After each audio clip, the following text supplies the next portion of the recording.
આત્મવિશ્વાસ.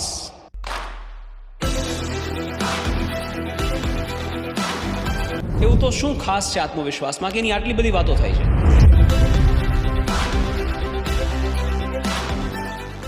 આત્મવિશ્વાસ હોય તો તમે કાંઈ પણ કરી શકો. આત્મવિશ્વાસ તમારી સૌથી મોટી મૂડી છે. આત્મવિશ્વાસ મહાન કાર્યોનો કારક છે.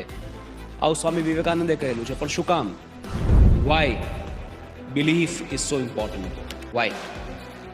આપણે સાયન્ટિફિકલી સમજીએ. વિજ્ઞાન એવું કહે છે કે આત્મવિશ્વાસ, પોતાના પરની belief, that itself leads to a better performance. અને વિજ્ઞાન એવું પણ કહે છે કે ટેલેન્ટ અને ઇન્ટેલિજન્સ કરતાં પણ આત્મવિશ્વાસ વધારે જરૂરી છે. શું કામ?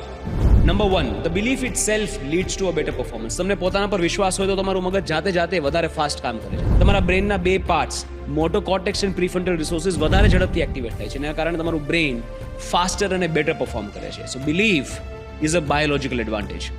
નંબર 2, સેલ્ફ બિલીફ તમને ઇન્ટ્રિન્સિક ડોપામિન આપે છે. એટલે કે તમે તમારી જાતને અંદરથી મોટિવેટ કરો છો. You don't depend on the external dopamine. કોઈ બીજા તમારી વિશે શું કહે છે, કોઈ બીજા તમારા વિશે શું વિચારે છે, એનાથી તમને કોઈ ખાસ ફરક નથી પડતો. કોઈ તમારા વખાણ કરે ને તો જ તમારો આત્મવિશ્વાસ બૂસ્ટ થાય એવું પણ નથી હોતું. તમને પોતાના પર બિલીફ હોય તો your brain supplies intrinsic dopamine to you, which is again a biological advantage. And third and most important, જ્યારે સેલ્ફ બિલીફ હોય ને ત્યારે તમે વધારે બોલ્ડલી, ફિયરલેસલી ડિસિઝન્સ લઈ શકો છો.